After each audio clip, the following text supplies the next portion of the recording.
I stood there, door half open, rain slashing sideways, staring at the woman who'd destroyed me 8 hours ago.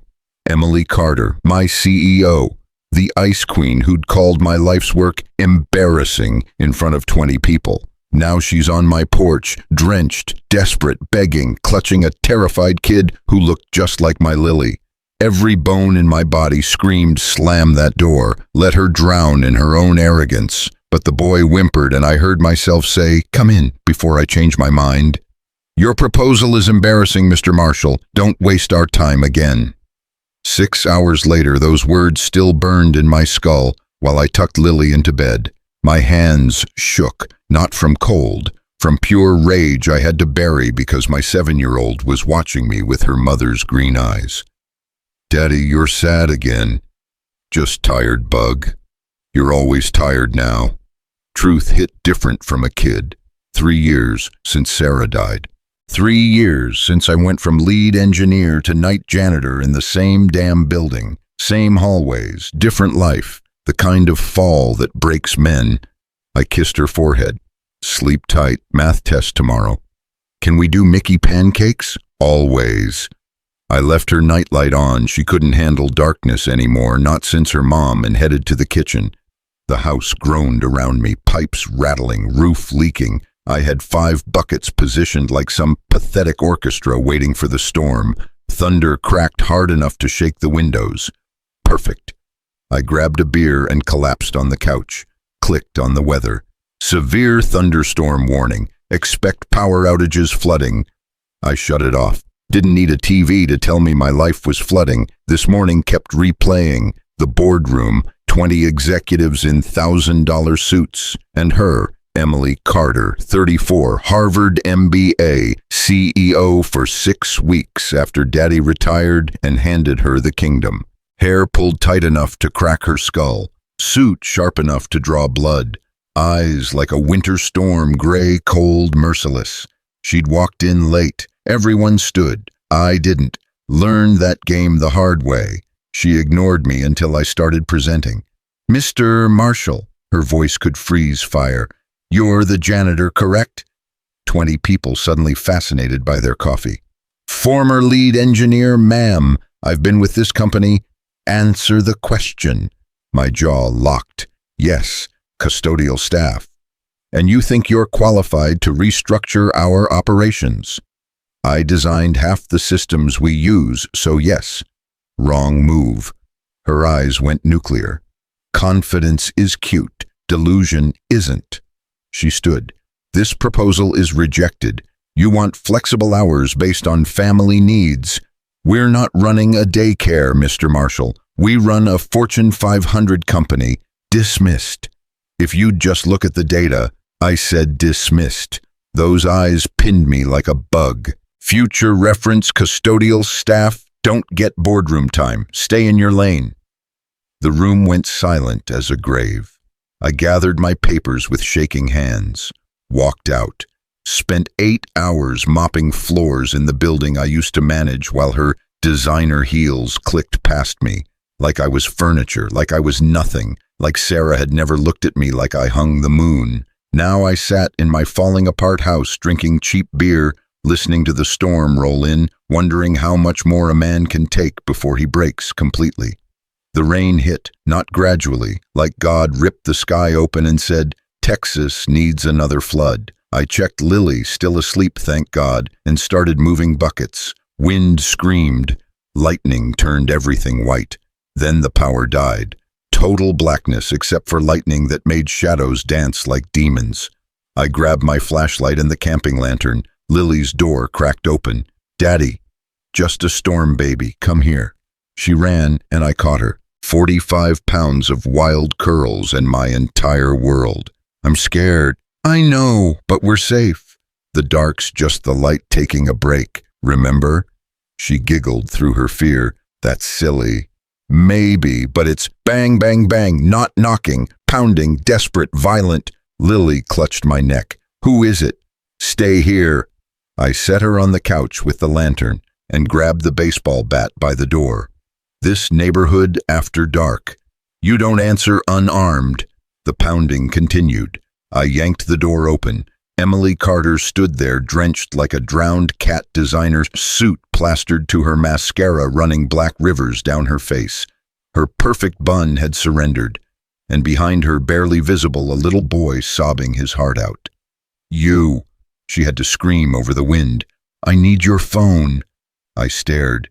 This woman gutted me 8 hours ago. Now she's begging on my porch. God has a sick sense of humor. "Please." Her voice cracked. "My car died. Phone's dead. I have my son." And lightning cracked so close the thunder was instant. The boy screamed, "Please." I looked at her, really looked. The CEO armor was gone, just a terrified mother holding a scared kid. I'm not my anger. I'm the man Sarah married, the man who helps, even when it kills me. "Come in." I stepped back, before I change my mind. Relief hit her face like a drug. She dragged the kid inside. I slammed the door against the storm. They stood in my entryway, water pooling, both shaking like leaves. "Daddy." Lily appeared with her lantern. "Who's that? How do I explain this?" Miss Carter and her son. Storm caught them. Emily stared at Lily, then me, then back at Lily. I could see her brain short-circuiting. "The janitor has a kid." "Hi." Lily smiled. "I'm Lily. You're really wet." The boy hiccuped a sob, soaked through, shivering, red eyes. I knelt to his level. "Hey, buddy, what's your name?" Jacob." "Strong name. My daughter's got dry clothes that might fit. And something for your mom. Sound good?" He nodded, crying. Emily stood frozen, like kindness was a foreign language.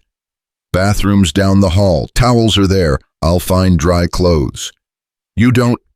"I know I don't. Doing it anyway." I looked at her straight. "That's what people do. They help." Direct hit. She flinched. "Lily, take Jacob to your room. Find those star pajamas. Aunt Marie sent the 2 big ones." "Okay." Lily grabbed his hand like they'd known each other forever. "I have a turtle nightlight. It makes stars." The kids vanished. Emily and I stood there, water dripping, awkwardness thick enough to choke on.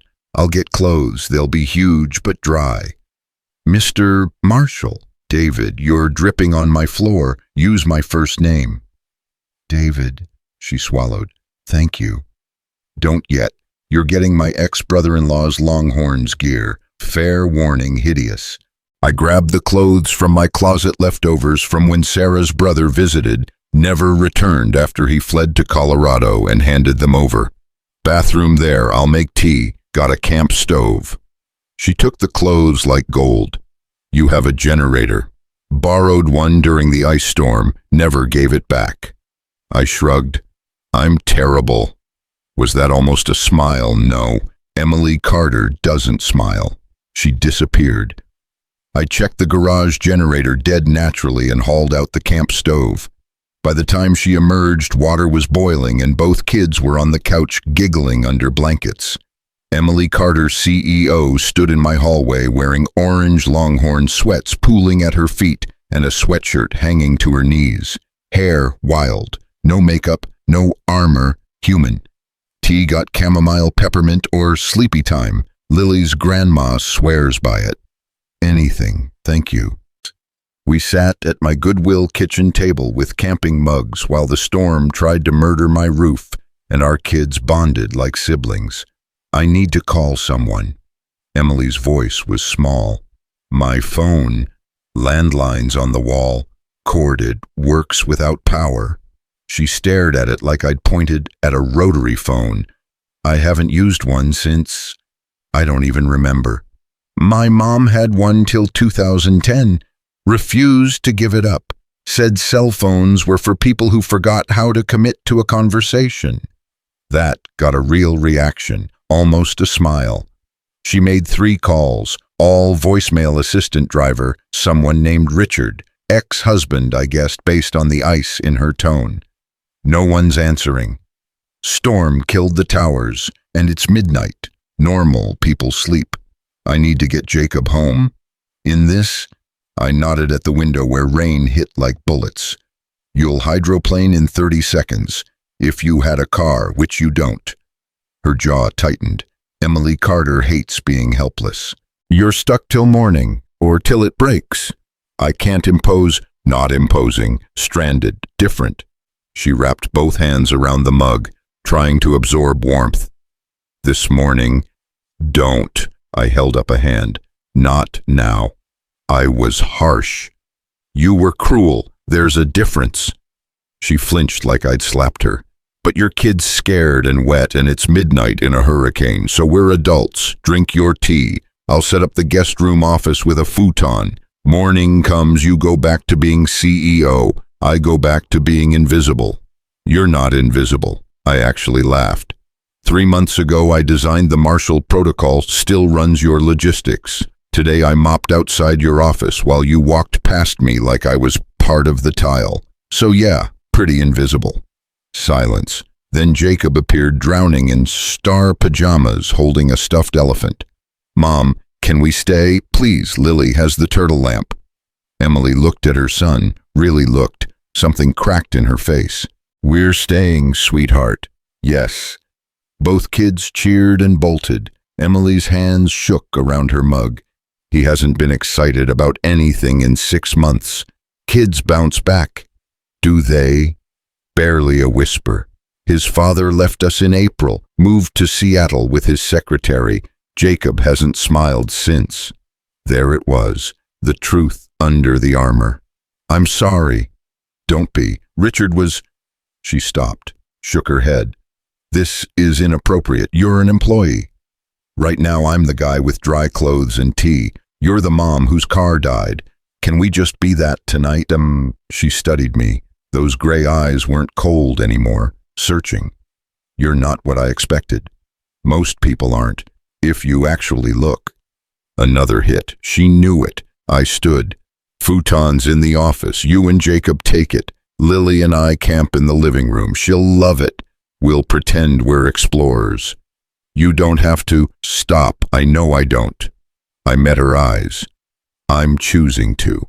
I left her there and wrestled the futon into submission. By the time I had it ready with real sheets, Emily had migrated to the couch where both kids had crashed in a tangle of limbs. Look at them, she whispered. Perfect. Lily's curls mixed with Jacob's straight hair, turtle nightlight painting stars across both faces. Best friends already. Kids are fast. Jacob doesn't make friends, not since his dad left. She nodded. Lily either, not since her mom died. Emily's head whipped toward me. I didn't know. God, I'm so sorry. 3 years, cancer, fast. Even now, talking about Sarah felt like swallowing broken glass. One day we're planning her 40th. 6 months later, I'm planning a funeral. David. Took the night shift so I can be there when Lily gets off the bus. Make dinner, help with homework, tuck her in, then I clean the building I used to run. Bitter laugh. Funny how life works. That's not funny. That's heartbreaking. It's survival. You do what you do for your kids. She looked at Jacob sleeping peaceful for the first time in months. Yes, you do. Thunder cracked. Lightning lit everything white. Bedtime. You take Jacob to the office. I'll bunk with Lily. I can't kick you. It's a futon in my office. You're not kicking me anywhere. I scooped up Jacob gently. He barely stirred. Come on, buddy. Emily followed. I laid Jacob down, and she tucked him in with a tenderness that shocked me, like she'd forgotten how and was just remembering. Thank you, she whispered, for all of this. Sleep, Emily. First name, no thinking. She noticed, didn't correct me. I left her there and went back. Lily had somehow claimed the entire couch. I carried her to my bed, tucked her in, like always, kissed her forehead, whispered, I love you. Then I grabbed a blanket and hit the couch. Storm raged, buckets pinged, house groaned, and somewhere in my falling apart rental, Emily Carter, the woman who'd humiliated me this morning, slept under my roof in my brother-in-law's ugly sweats, with her son wrapped in my daughter's blankets. Life's strange. I closed my eyes, but sleep didn't come, because on my coffee table, barely visible in the lightning flashes, sat my proposal, the one I'd carried home. 3 months of work, dismissed in 3 minutes, and in the office down the hall, the woman who'd destroyed it was sleeping 10 feet from where it sat. I picked it up, stared at the title page. Flexible Futures, a human-centered approach to modern work-life integration. Sarah had helped me name it, said it sounded hopeful, like something that could actually change lives. Emily had called it embarrassing. I should have thrown it away, burned it, let it die with my pride. Instead, I set it back down, right where Emily would see it in the morning when she came out for coffee. Maybe nothing would happen. Maybe everything would. But in that moment, listening to the storm, sitting in the dark with my dead wife's dream and my alive daughter sleeping down the hall, I made a choice. I wasn't going to disappear. Not anymore. Thunder cracked like God laughing, and somewhere in the dark I heard footsteps. Emily was awake. The footsteps stopped just outside the living room. David froze, proposal still in his hands, heart hammering. Lightning flashed, and there she was, Emily Carter, in those ridiculous orange sweats, hair, wild, standing in his doorway like a ghost. "I heard you moving around," she said quietly. "Couldn't sleep either." He set the proposal down, face up, deliberate, let her see it. Storm's loud. "It's not the storm." She moved closer, eyes landing on the document. He watched her face change. Recognition, then something else. Shame, maybe. "Is that the embarrassing proposal?" "Yeah." He didn't hide the edge in his voice. "Took it home, don't know why. Habit, I guess. Sarah always said I was sentimental about my work." Emily picked it up, actually picked it up, started reading by the light of the camping lantern. "Don't bother," David said.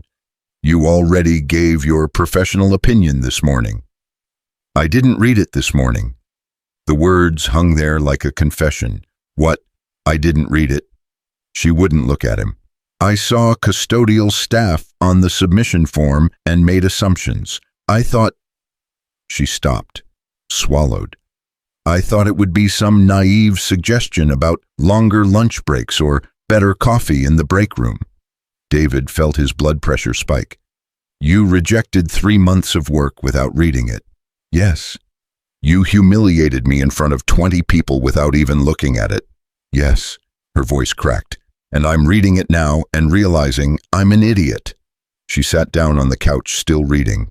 David watched her face in the flickering light, watched her eyes widen, watched her flip pages faster. "This is brilliant," she whispered. "Don't."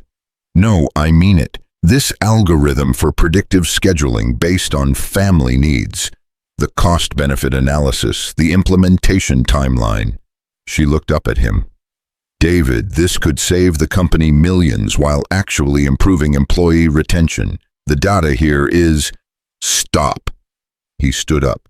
"You don't get to do this." "Do what?"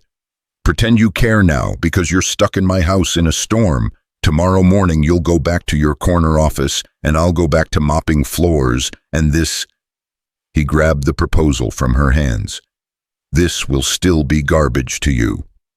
"That's not fair." "Fair." He laughed, sharp and bitter. "You want to talk about fair? I helped build that company from nothing. My code still runs half your systems. I took the janitor job because it was the only way to keep health insurance for Lily after Sarah died. And you looked at me this morning like I was dirt on your shoe." Emily flinched. "You're right. Damn right. He stopped. "What? You're right. I was cruel. I was arrogant. I walked into that boardroom determined to prove I belonged there, that I earned the CEO position instead of just inheriting it. And the easiest way to look powerful is to make someone else look small." She stood up facing him. "I'm sorry. Truly sorry. You deserved better." David wanted to stay angry. Anger was safe. Anger kept the walls up. But the way she looked at him, no armor, no ice, just raw honesty, made something crack in his chest. "Why are you really here, Emily?" "My car broke down 2 blocks. "No, why are you really here? This neighborhood?" "It's 20 minutes from the office. Opposite direction from the executive district where you probably live. What were you doing here at midnight in a storm?" She looked away. I was driving. Obviously. Just driving. I do that sometimes. When Jacob's asleep and the house is too quiet, and I can't stand being alone with my thoughts. Her voice got smaller. I drive until I'm lost. Then I find my way home. Tonight, I got too lost. Thunder rumbled. Softer now. Storm was moving on. Richard left me for a 26-year-old, Emily said suddenly. Marketing assistant, blonde, perky, everything I'm apparently not. He said I was cold, unfeeling, a robot in designer suits. She laughed, but it sounded like breaking glass. So I became CEO and proved him right. Easier to be ice than to feel anything. That's not an excuse for, I know, I'm not making excuses, I'm explaining. She met his eyes. You asked why I'm here. The truth, I think I was driving toward something human, and the universe dropped me on your doorstep. The universe has a sick sense of humor. Apparently. She picked up the proposal again. Can I really read this? Actually read it. David studied her, looking for the act, the manipulation. But all he saw was a woman who looked as tired as he felt. Knock yourself out. She sat back down and read. Really read. David watched her for a minute, then went to check on the kids. Both still sleeping, tangled together like puppies. Lily had her arm around Jacob. His son's face was peaceful in a way Emily said it hadn't been in months. Kids forgive fast. Adults could learn from that. When he came back, Emily had tears on her face. You okay? This section about parent-child bonding hours. She pointed at a page. You calculated the average amount of time working parents lose with their children per year under current scheduling, and the developmental impact on kids who don't get consistent evening routines. Sarah was a child psychologist. She helped with that part. It's devastating, and it's true. Emily wiped her eyes. Jacob used to wait up for me every night, even when I had late meetings. His nanny said he'd fight sleep asking when mommy was coming home. Eventually, he stopped asking, just went to bed. Her voice broke. I thought that was good, that he was adjusting, but he wasn't adjusting. He was giving up on me. Emily, I missed his school play last month, forgot it entirely. Had a merger meeting. He played a tree David. He had 3 lines, and I wasn't there. She put her face in her hands. What kind of mother forgets her kid is a tree? David sat down next to her, not touching, just present. The kind who's doing her best in an impossible situation. My best isn't good enough. Join the club. I fed Lily cereal for dinner twice last week because I was too tired to cook. She asked if we were poor. She's 7. He shook his head. We're all just surviving, trying not to drown. But you're present. You tucked her in tonight with such... She searched for words. Such tenderness. Like it was the most important thing in the world. It is the most important thing in the world. Silence. Just rain now. Thunder, distant. My father told me emotion was weakness, Emily said quietly, especially for women in business. He said if I wanted to run his company, I had to be harder than any man in the room, colder, more ruthless. She looked at her hands. I believed him, became exactly what he wanted, and lost everything that mattered. It's not too late. Isn't it? Jacob barely looks at me anymore. At home, he's silent, distant. Tonight was the first time in months I've heard him laugh. She gestured toward the kids' room. With your daughter, a stranger. In 30 minutes, she did what I haven't done in half a year. Kids respond to presence, not perfection. How do you do it? Work nights, raise her alone, stay. She searched for the word. Stay human. David was quiet for a long moment. You want the truth, please. I cry in the car sometimes, after I drop her at school, just sit there in the parking lot and lose it, because I'm terrified I'm screwing this up, that she'll remember these years as the time Dad was too tired and too sad and too broken to really see her. But you're not.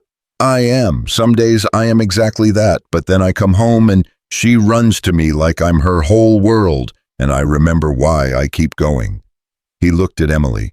You asked how I do it, I don't. Not well. I just keep showing up. That's all we can do. Emily was crying again, not delicate CEO tears, real messy, soul-deep sobs. I don't know how to show up, she whispered. I forgot how. Then learn again. Start tomorrow, tonight, right now. He stood up. Come here. What? Trust me. He led her down the hall to where the kids slept, opened the door quietly. The turtle nightlight painted stars across two peaceful faces. Look at him, David whispered. Really, look. Emily stared at her son. Jacob's mouth was slightly open, one hand clutching the stuffed elephant, completely at peace. He's beautiful, she breathed. He's happy. Right now, in this moment, he's happy. Because you made the choice to stay, to be here instead of in some hotel calling for a car service. I didn't have a choice. My car. There's always a choice. You could have walked to a gas station, called a cab from the landline, but you stayed, and look at his face. Emily's hand went to her mouth. I can't remember the last time I watched him sleep. Then remember this moment. Tomorrow, when work is screaming and the board is demanding and everything is telling you to be the ice queen, remember his face right now. They stood there in silence, watching the kids breathe in sync. David, Emily's voice was barely audible. Yeah, I'm going to fix this, what I did this morning, your proposal. I'm going to make it right. You don't have to. I do, not because I got stranded here, not because I feel guilty, because it's the right thing to do. She looked at him, and because you're right. We're all just trying not to drown. Maybe it's time we helped each other instead of pushing each other under. Before he could respond, Lily stirred. Her eyes opened confused. Daddy! Right here, Bug. Is the storm over? Almost. Go back to sleep. Can Jacob come to my school tomorrow for show and tell? Emily and David both froze. Sweetheart, Jacob has his own school. Please, I want to show everyone my new friend. Please, please, please. Jacob stirred now, blinking awake. What's happening? Lily wants you to come to her school, Emily said softly. Really? His whole face lit up. Can I, Mom? Can I? Emily looked at David. He shrugged slightly. Your call. Emily started, then stopped. David could see the war in her face. CEO Emily would say no. Responsible Emily would say no. But the mother who'd just watched her son sleep peaceful for the first time in months. Yes, she said, if it's okay with your dad and your teacher. Both kids erupted in cheers, suddenly wide awake. Okay, David laughed. But that means back to sleep now. Big day tomorrow. Will you tell us a story first? Lily asked. Please, Lily, it's almost 2 a.m. Please, the one about the stars. Jacob looked up at Emily with those same hopeful eyes. I want to hear about stars. Emily looked helpless. I don't know any star stories. Daddy knows the best one. Tell us, Daddy. David sighed, but he was smiling. Fine, one story, then sleep. Deal. They all piled onto the futon, David and Emily sitting on the edge, kids between them wrapped in blankets. Once upon a time, David began, there was a little girl who was afraid of the dark. Like me, Lily whispered, just like you. And she asked her daddy why the dark was so scary. And you know what he said? What? Jacob was riveted. He said the dark isn't scary at all. It's just the sky's way of showing off its best stuff, because you can't see stars without darkness. The darker it gets, the brighter they shine. But what if the stars go away? Lily asked. Stars don't go away, Bug. Sometimes clouds hide them, sometimes city lights wash them out. But they're always there, always shining, even when we can't see them. He looked at Emily. We just have to remember to look up. Emily's eyes were wet again. So the little girl wasn't scared anymore, Jacob asked. Not of the dark, because she knew the stars were there.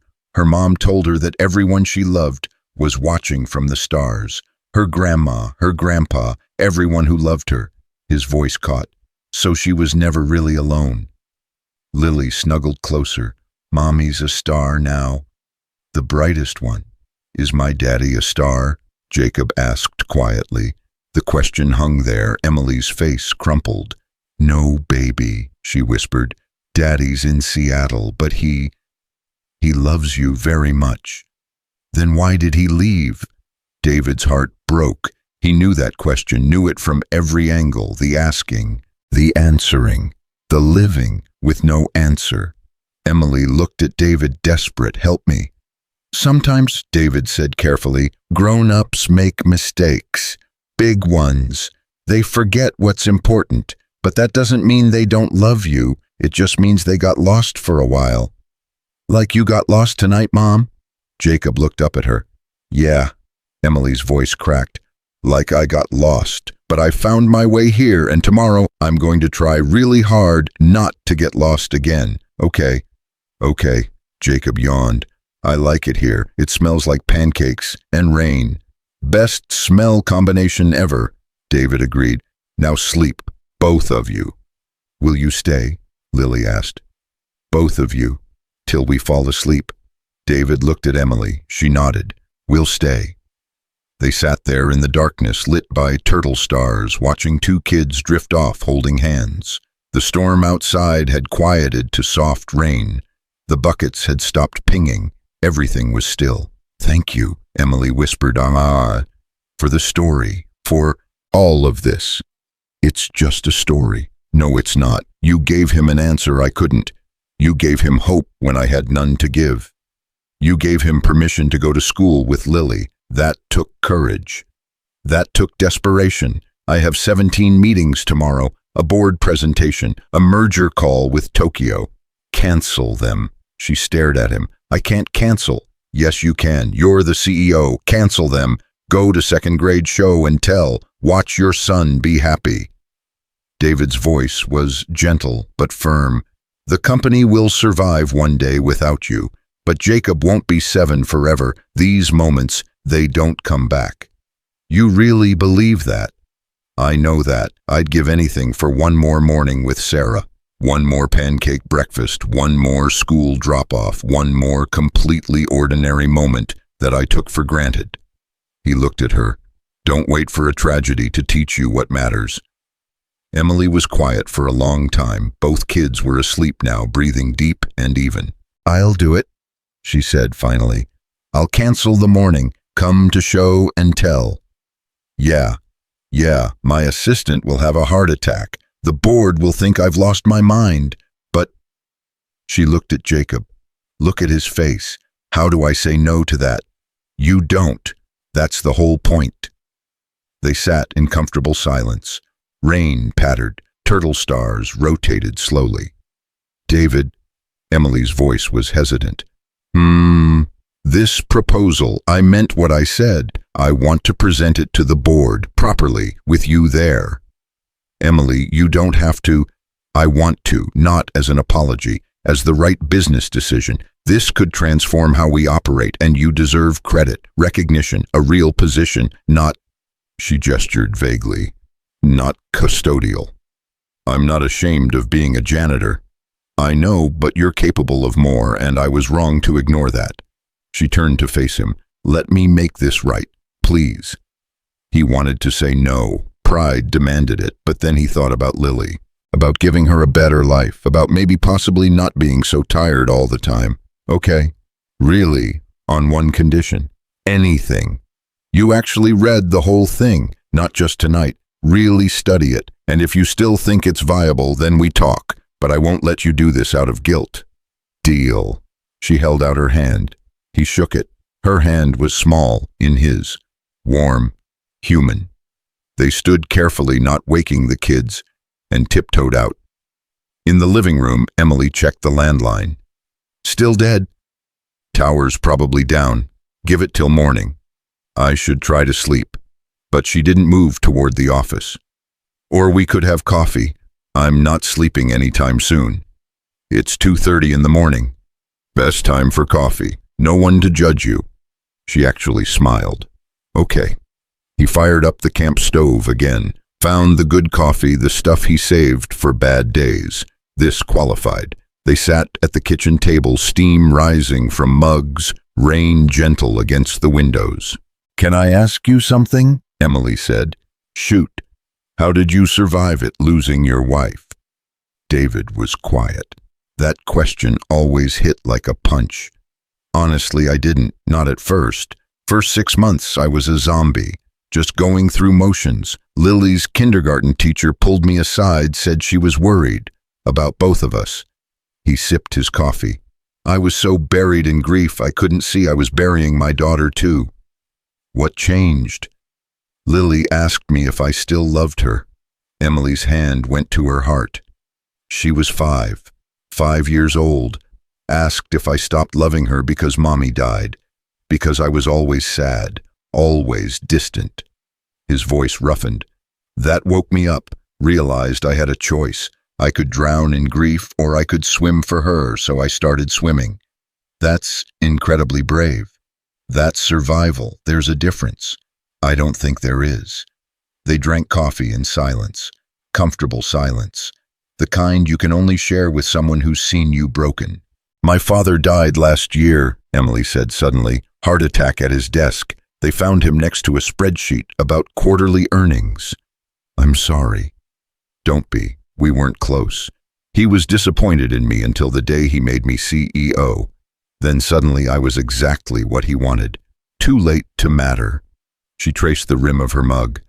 "Sometimes I wonder if I'm doing all this for him, trying to prove something to a ghost." "Are you?" She thought about it. "Maybe, probably. God, that's pathetic." "It's human. We all want our parents' approval, even when they don't deserve it." "Did Sarah approve of who you were?" David smiled, real and warm.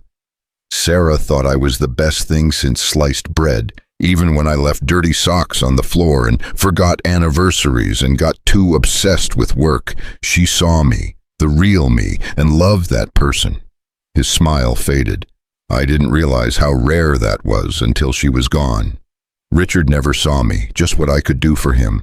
The connections I had, the money. When I stopped being useful, he found someone who worshipped him. Emily laughed bitterly. "Joke's on him. She's already cheating with someone in IT." "How do you know?" "I have excellent investigators, and I'm petty enough to check." David laughed. "Couldn't help it. That's the most honest thing you've said all night." "I'm a terrible person." "You're a human person. There's a difference." She smiled, actually smiled. The Ice Queen melted just a little more. Thunder rumbled. Distant now, storm was definitely passing. "It's almost over," Emily said. "Yeah, then reality comes back." "It does."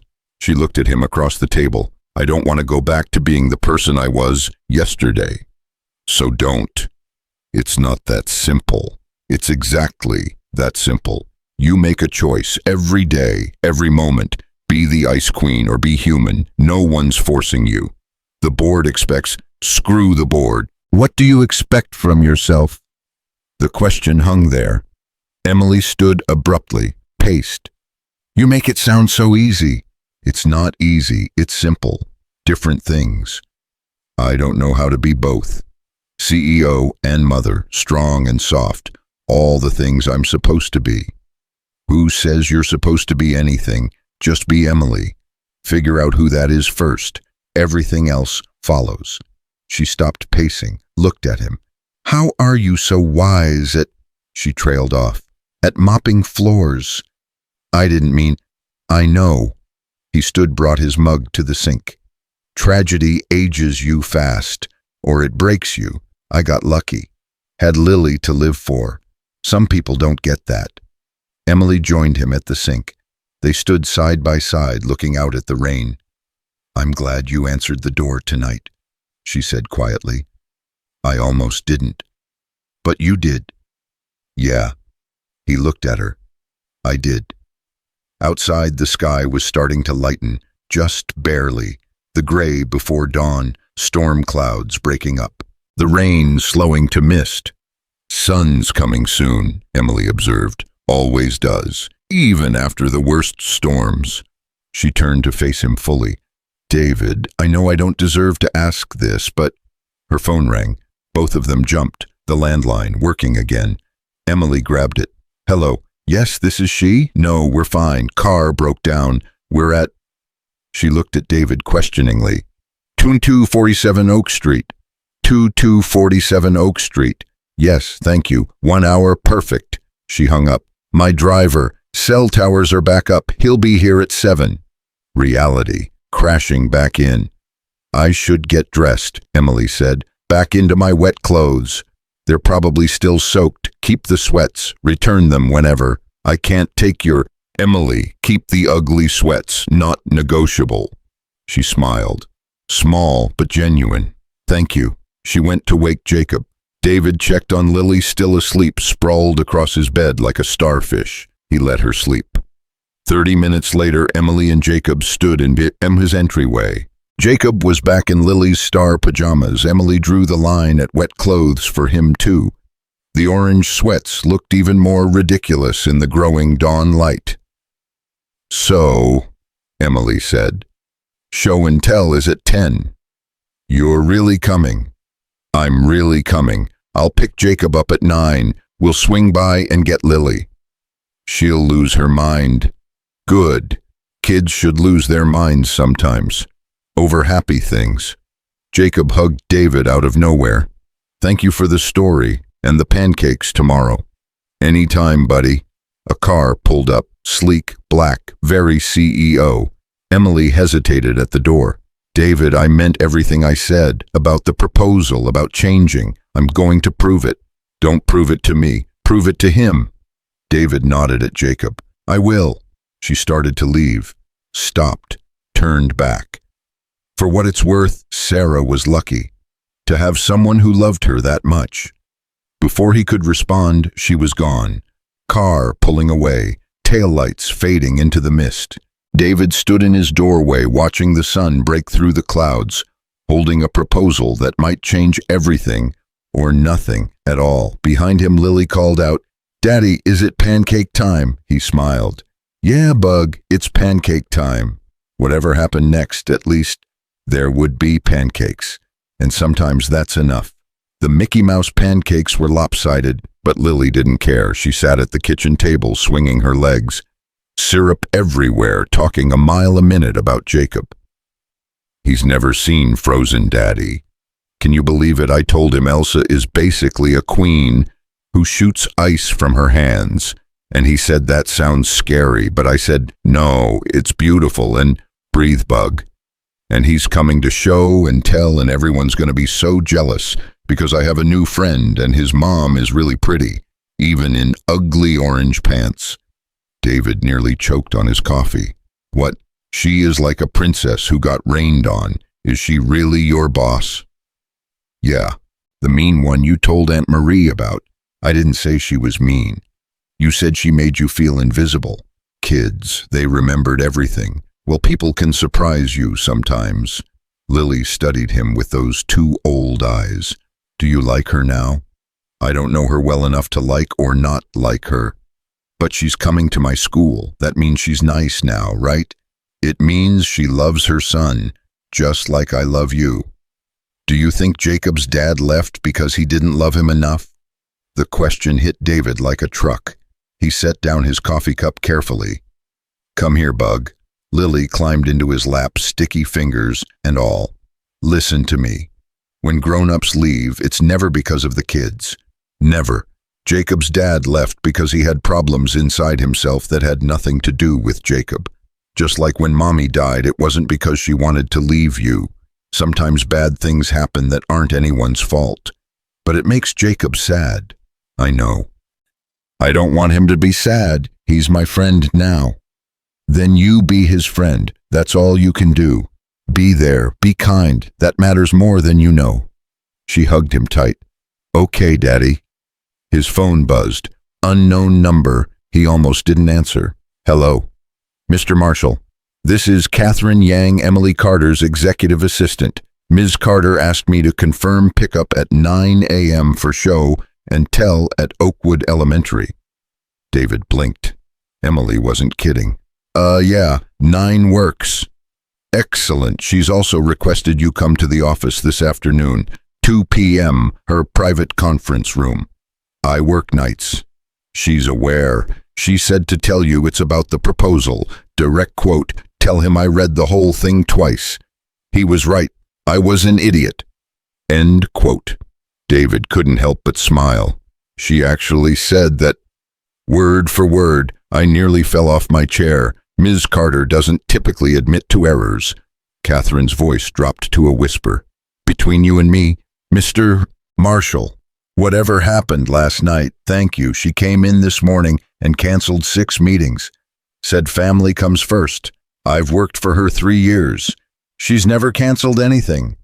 She's full of surprises. Apparently. See you at 2. I'll be there. He hung up. Lily was watching him. Was that Jacob's mom, her assistant? Are you going to see her today? Looks like it. Good. You should be friends too. You both looked sad last night. Now you look less sad. Out of the mouths of babes.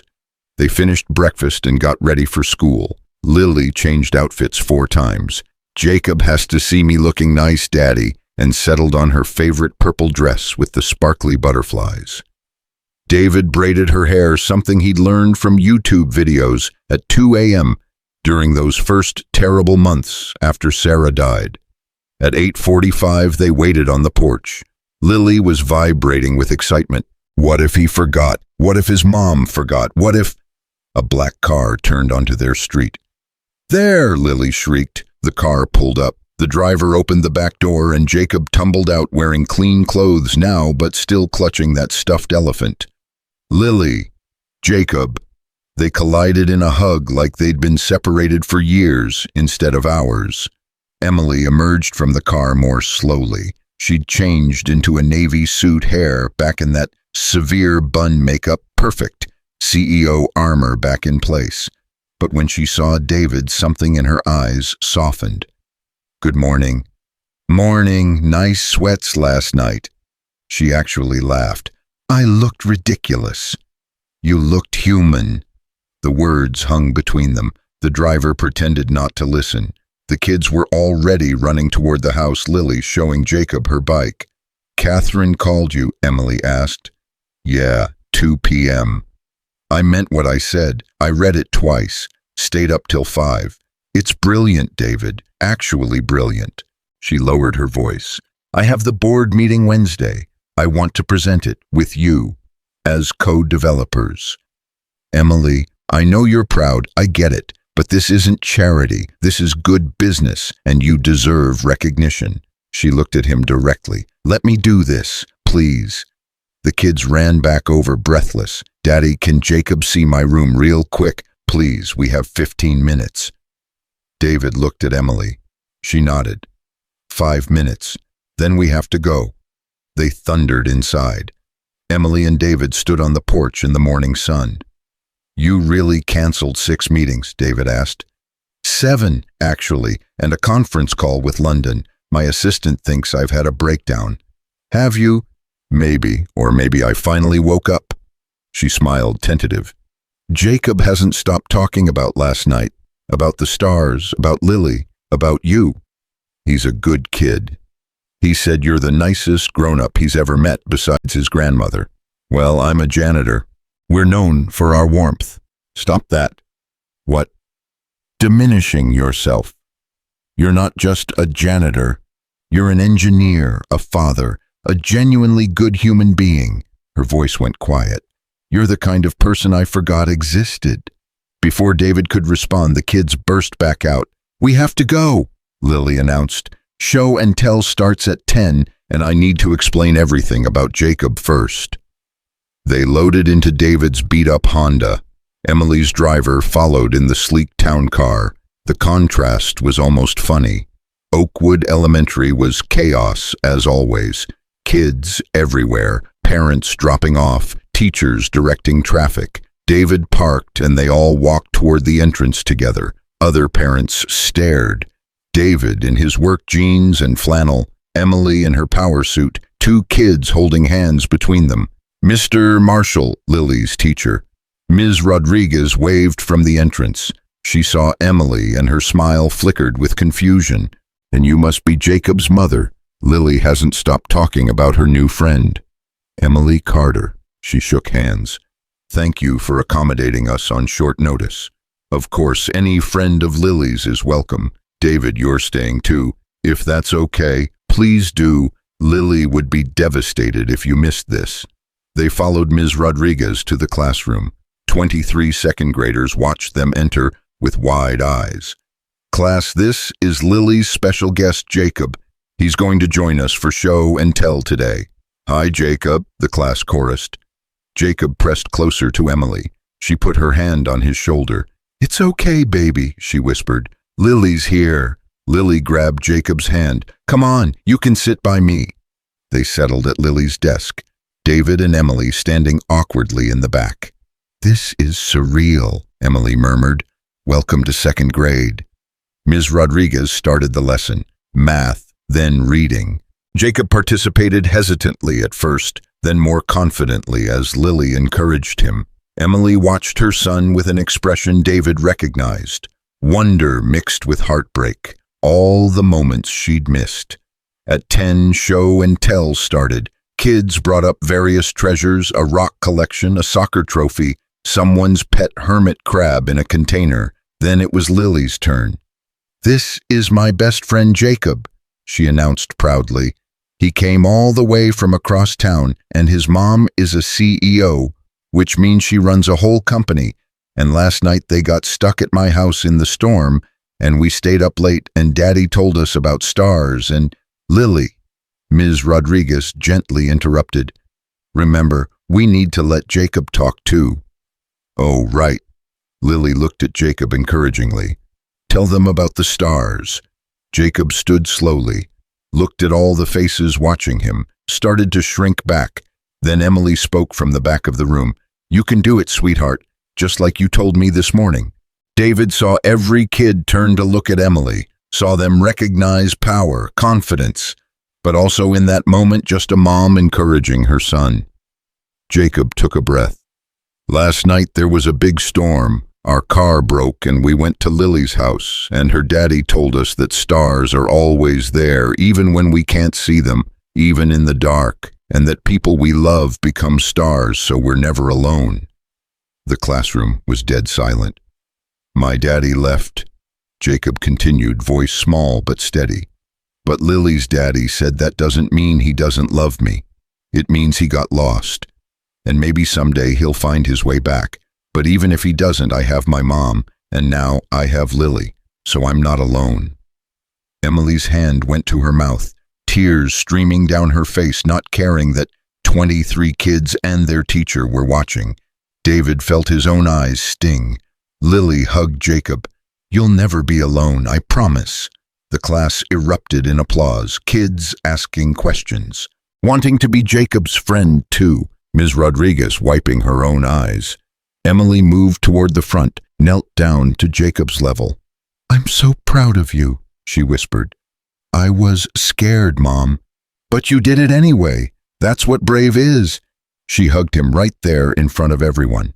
CEO armor completely gone, just a mother and her son. David watched from the back, throat tight. This was the moment Emily's life changed. He could see it happening in real time. After show and tell, they said their goodbyes. Lily made Jacob promise to come over again soon. The other kids surrounded him, asking about the storm, about the stars, about everything. Outside, Emily was quiet. They walked to the parking lot together. Thank you, she finally said. I didn't do anything. You did everything. You showed me what I'd been missing, what matters. She looked at him. I have to go to the office, put out fires, deal with the chaos I created by canceling everything. But David, 2 p.m., please be there. This proposal deserves to happen, and I'm going to make sure it does. Why? Because last night you asked me who I expected to be, and I realized I expect to be better than I've been. This is me being better. Her driver pulled up. Emily started to leave, then turned back. What you said to Jacob last night about people getting lost, did you mean it? Yeah. Do you think everyone can find their way back? I think everyone deserves the chance to try. She nodded slowly. I'm going to try.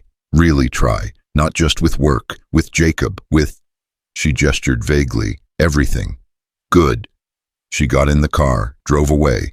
David stood there watching, feeling like the earth had tilted slightly on its axis. His phone rang. Aunt Marie. Tell me everything, she demanded without preamble. Why is Lily's teacher texting me saying you brought a gorgeous CEO to show and tell? It's complicated. I have time. Spill. David drove home and told her the whole story. The storm, Emily at his door, the night, the proposal, all of it. Marie was silent for a long moment.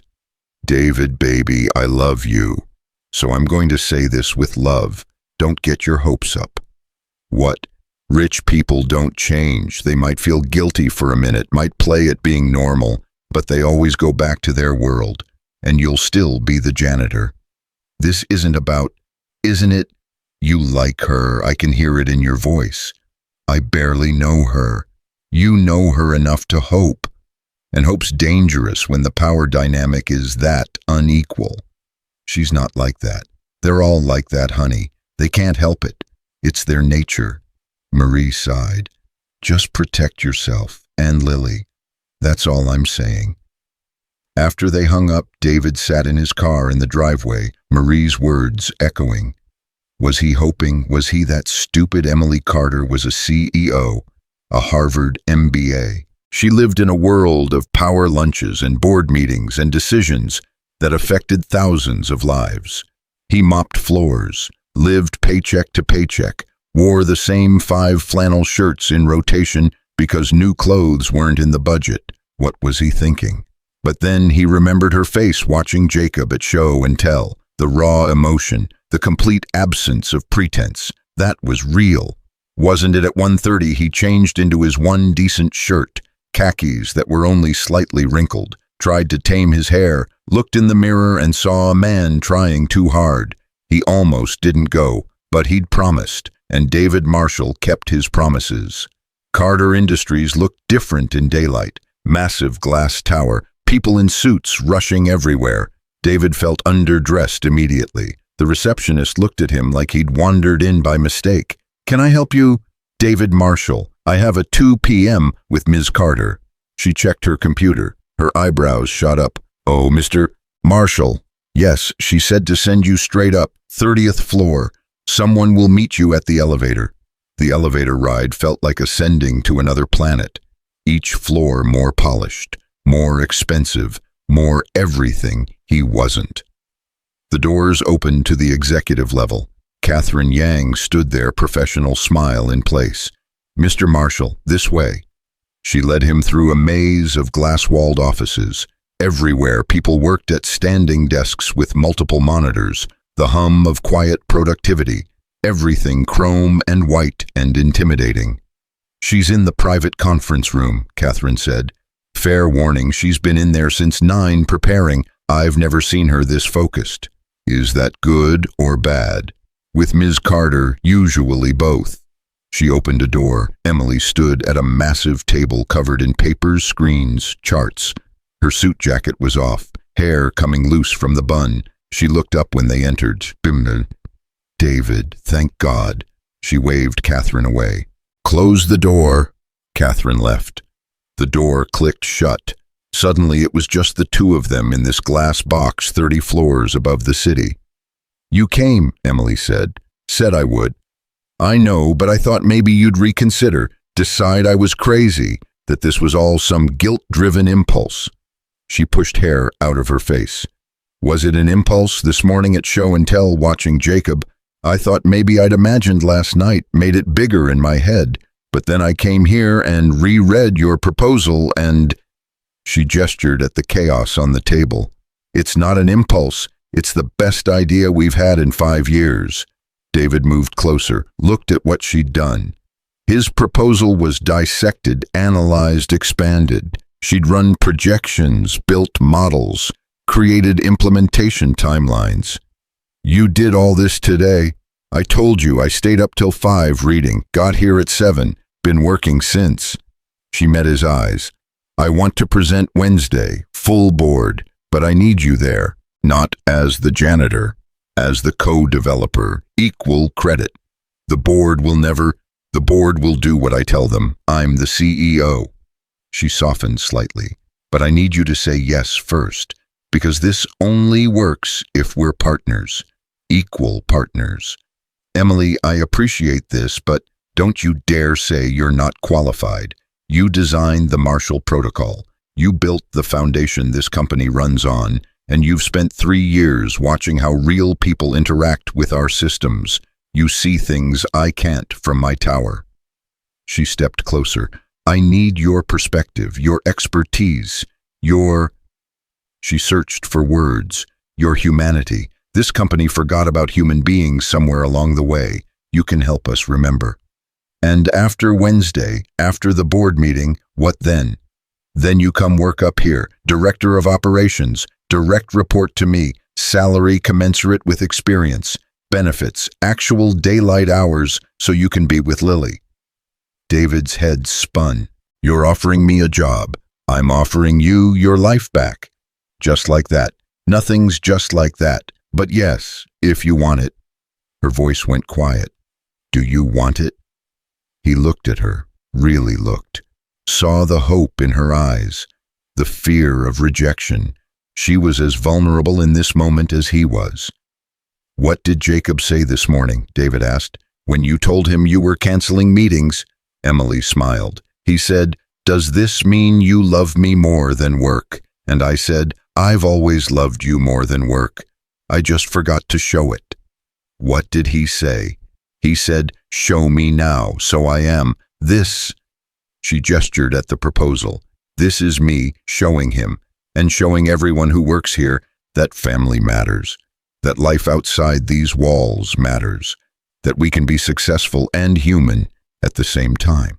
You really believe that? I'm choosing to believe that. There's a difference.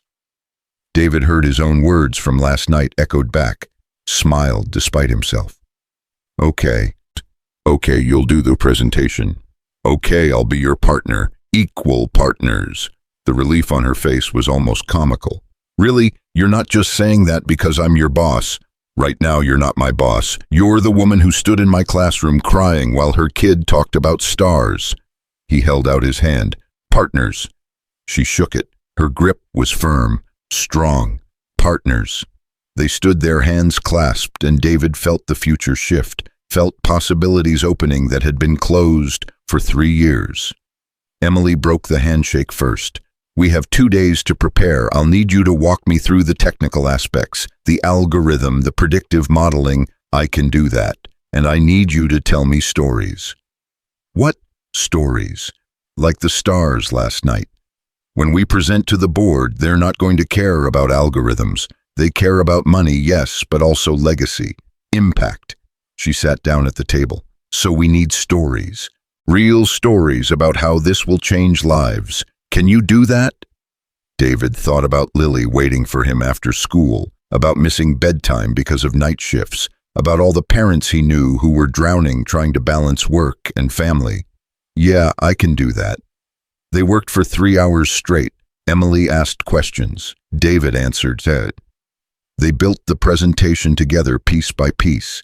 She was sharp, focused, brilliant. He'd forgotten what it felt like to work with someone on his level. No, that was wrong.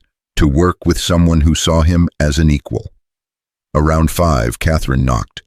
Ms. Carter, you have Jacob's pickup in 15 minutes. Emily looked at the clock, startled. Already? Time flies when you're revolutionizing company policy, David said. She stood gathering her things. We'll continue tomorrow. Can you come at 10? I'll be here. And David, she paused at the door. Thank you for taking a chance on this, on me. You're taking a bigger chance on me.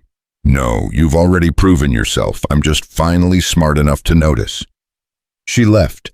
David stood in the conference room surrounded by the evidence of their work. 2 days ago, he was invisible. Now he was partners with the CEO. Life's strange. His phone buzzed. Marie again. How'd it go? She offered me a job, director of operations. Silence. Then, David, baby, I love you, but please tell me you're not falling for this woman. I'm not. Because this has disaster written all over it. Rich boss, poor employee, it's a movie, a bad one. It's not like that. Then what's it like? David looked at the proposal spread across the table, at the future they'd just designed together. It's like maybe both of us got a second chance, and we're smart enough not to waste it. Marie sighed. I hope you're right. I really do. Just be careful. Okay, guard your heart. You've been broken enough. After he hung up, David stood at the window looking out at the city. 30 floors up. The world looked different from here. Smaller, more manageable, or maybe he just felt bigger. His phone buzzed one more time. Unknown number. Hello, Mr. Marshall. This is Jacob. I stole Mom's phone. David couldn't help but smile. Hey, buddy, did you have fun at show and tell? The best. Everyone wanted to be my friend. And I told them about the stars, and Lily held my hand the whole time, and his voice dropped to a whisper. Mr. Marshall is my mom, different now. The question hit hard. What do you mean? She picked me up on time. We got ice cream. She asked about my day and actually listened. She's not on her phone. Wonder in his voice. Is she going to stay different? David's throat tightened. I think she's trying really hard to stay different. But you know what helps? What? You keep being honest with her. Like you were this morning. Keep telling her what you need. She wants to hear it. Okay. Okay, oh, she's coming back. Bye, Mr. Marshall. The line went dead. David stood there holding his phone, hoping like hell he was right. That Emily really was changing.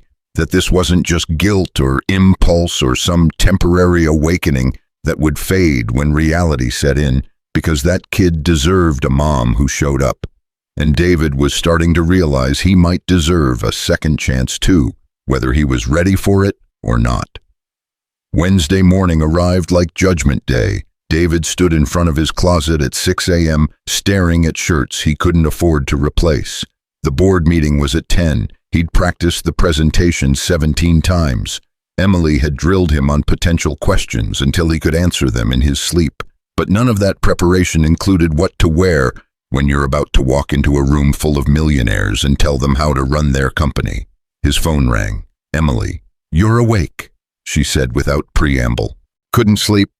Me either. I've been up since 4. David, I need to tell you something before we go in there. His stomach dropped. You're backing out. What? No, God, no. The opposite. She took a breath. Parker Thompson is going to be in that room. Who's Parker Thompson? VP of Operations. He's been angling for CEO since my father retired. Thinks I got the job because of my last name, which isn't entirely wrong. He's going to come at us hard. Define hard. He'll attack the proposal, attack you, attack me for bringing in someone from custodial. He plays dirty and he plays to win. So why tell me now? Why not yesterday? Because yesterday I wanted you confident. Today I need you prepared. Parker's going to try to make you feel small, unqualified, like you don't belong in that room. Her voice went fierce.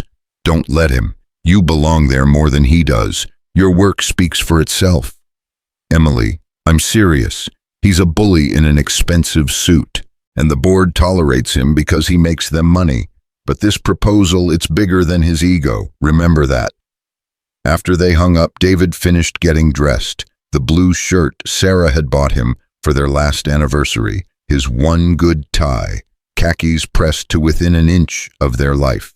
He looked in the mirror and saw a man trying to be something he wasn't, or maybe trying to be something he used to be. Lily appeared in the doorway, all ready dressed for school. You look fancy, Daddy. Big meeting today. The one with Jacob's mom. Yeah, she studied him seriously. Are you scared? No point lying to her. A little. Want to know what I do when I'm scared? What's that bug? I pretend Mommy's watching, and I think about what she'd say. She always knew what to say. David's throat closed up. He knelt down, pulled Lily into a hug. What do you think she'd say now? Lily pulled back, thoughtful. She'd say you're the smartest person she ever met, and that anyone who doesn't see that is dumb. He laughed, despite the tears. Yeah, that sounds like her. So go show them Daddy. Show them you're smart. He dropped Lily at school and drove to Carter Industries with her words echoing in his head. The parking garage felt different now. He wasn't sneaking in through the service entrance at midnight. He was walking through the front doors at 9 a.m. with a visitor badge that said, Executive Presenter. Catherine met him in the lobby. Mr. Marshall, Ms. Carter is already in the boardroom. She asked me to bring you up early. For moral support, I think. Is she nervous? I've never seen her nervous. Until today. Catherine lowered her voice as they entered the elevator. Fair warning, Parker Thompson arrived 30 minutes ago. He's been circling like a shark. Great. Don't let him intimidate you. He's all bark. Well, mostly bark, some bite. But Ms. Carter can handle him. The elevator opened to the executive floor. Catherine led him down a different corridor, this one ending in massive wooden doors. The boardroom. Good luck, Mr. Marshall. For what it's worth, I read your proposal. It's brilliant. She opened the doors and left him there. The boardroom was designed to intimidate. 30-foot ceilings, windows overlooking the entire city, a table that could seat 20 currently occupied by 12 people in suits that cost more than David's car. Emily stood at the head of the table, presentation ready on multiple screens. She saw David and something in her face relaxed. Mr. Marshall, perfect timing. Everyone, this is David Marshall, co-developer of the proposal we're reviewing today. Polite nods, measured smiles, and at the far end of the table, a man in his 50s with silver hair and a smile that didn't reach his eyes. Parker Thompson. Marshall, he said, voice dripping false friendliness. Emily mentioned you work in facilities management. The room went quiet. I'm a janitor, David said clearly. Night shift. Have been for 3 years. Fascinating. Parker's smile widened. And now you're here to tell us how to run operations. That's quite a leap. Parker, Emily's voice was ice. David was lead engineer before the acquisition. He designed the Marshall Protocol that still handles 70% of our logistics. His expertise is, I'm sure his expertise was valuable, past tense. Parker leaned back. But let's be honest. We're about to make billion-dollar decisions based on a proposal from someone who currently cleans toilets. No offense. Plenty taken, David said. A woman next to Parker, mid-60s, with sharp eyes, spoke up. I'd like to hear the proposal before dismissing it. Margaret Chen, Chief Financial Officer. Mr. Marshall, please proceed. Emily caught David's eye. You've got this. He stepped forward, clicked to the first slide. 3 years ago, my wife died. Cancer, fast and brutal. I was lead engineer here, working 60-hour weeks, traveling constantly. When she got sick, I realized I'd missed everything. Soccer games, school plays, dinners, bedtimes. I'd traded my family for career advancement, and by the time I understood the cost, she was gone. The room was dead silent. I took the night shift janitor position because it's the only job in this building that lets me be there when my daughter gets home from school, make her dinner, help with homework, tuck her in, be present for the childhood I have left with her. He looked at each board member. I'm not unique. 78% of this company's employees have children. 63% are single parents or primary caregivers. And under our current system, they're all making the same impossible choice I made. Career or family, money or presence, survival or actually living. Margaret Chen was leaning forward, others too. This proposal isn't about being nice, it's about being smart. Our turnover rate is 31% annually. Training costs per employee average $47,000. We're hemorrhaging money replacing people who burn out, trying to do the impossible. But if we implement flexible scheduling based on family needs, predictive algorithms that optimize coverage while respecting personal time and performance metrics that value output over hours logged. He clicked through slides showing projections. We reduce turnover by 18% in year 1, 26% year 2. That's $17 million in savings. plus increased productivity from employees who aren't exhausted, plus better customer service from people who aren't counting minutes until they can leave, plus the kind of loyalty you can't buy. Pretty numbers, Parker interrupted, but you're assuming people won't abuse the system. Give employees flexibility and they'll take advantage. It's human nature. Is it? David turned to face him directly. Or is that what we tell ourselves to justify treating people like machines instead of human beings? Parker's jaw tightened. I'm a realist. You're a cynic. There's a difference. David clicked to another slide. I spent 3 years mopping floors in this building. You know what I learned? People don't want to take advantage. They want to do good work and go home to their families. The single mom in accounting who cries in the bathroom because she missed her kid's birthday, she's not trying to scam the system. She's drowning. The guy in IT who sleeps at his desk because his commute is 90 minutes each way and his hours are rigid. He's not lazy. He's trapped. We created this system. We can fix it.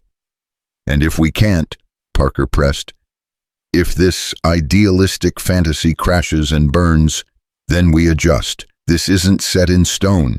It's a living system that adapts based on data. We monitor, we modify, we learn. David looked at Emily, but doing nothing isn't an option anymore. Not if we want to keep talented people. Not if we want to be the kind of company people are proud to work for. Margaret Chen spoke. The financial projections are sound. Conservative even. Mr. Marshall, you mentioned predictive algorithms. Can you elaborate on the technical implementation? For the next hour, David walked them through every detail. Emily jumped in with market analysis, competitive advantages, risk mitigation. They worked together seamlessly, anticipating each other's points, building on each other's strengths. Parker kept trying to poke holes. Emily shut him down every time. Finally, Margaret called for a break. The board filed out for coffee. Emily and David stood alone in the massive room. You're killing it, she whispered. Thompson hates me. Thompson hates everyone. You're doing great, truly. Parker walked back in early, alone, closed the door. Cute presentation, he said. Very emotional, but let's talk reality. Emily, you're pushing this because you feel guilty about being an absent mother, and you... He looked at David. You're pushing this because you want a better job. This isn't about the company. It's about personal agendas. You're right, Emily said calmly. It is personal, because business is personal. Every decision we make affects real people with real lives. And yes, I'm pushing this because I realized I was becoming the kind of leader who valued quarterly reports over human dignity. If that's a personal agenda, I'm fine with it. The board won't approve this, Parker said. You're too new, too untested. They'll see this as weakness. Then they'll vote it down and we'll know where we stand. You'll lose credibility, probably your position. Maybe, but I'd rather lose my position trying to do the right thing than keep it by staying silent. Emily stepped closer to Parker. What are you really afraid of? That this will work? That treating people well is actually good business? Or that it exposes how wrong you've been for the last decade? Parker's face went red. You're making a mistake. I'm making a choice. You should try it sometime, he stormed out. David let out a breath. That was necessary. Parker's been undermining me since day one. He needed to see I won't back down. You know, he's going to sabotage this. Let him try. Her phone buzzed. She checked it and smiled. Jacob just texted. He made a new friend at school, a girl named Emma who also likes elephants. That's great. He's never texted me from school before. Usually the nanny handles everything. She looked up at David. Things are changing. At work, at home. It's terrifying and exhilarating, and I can't tell if I'm doing the right thing or destroying everything. Welcome to parenthood. That feeling never goes away. How do you stand it? You just do. One day at a time, one choice at a time.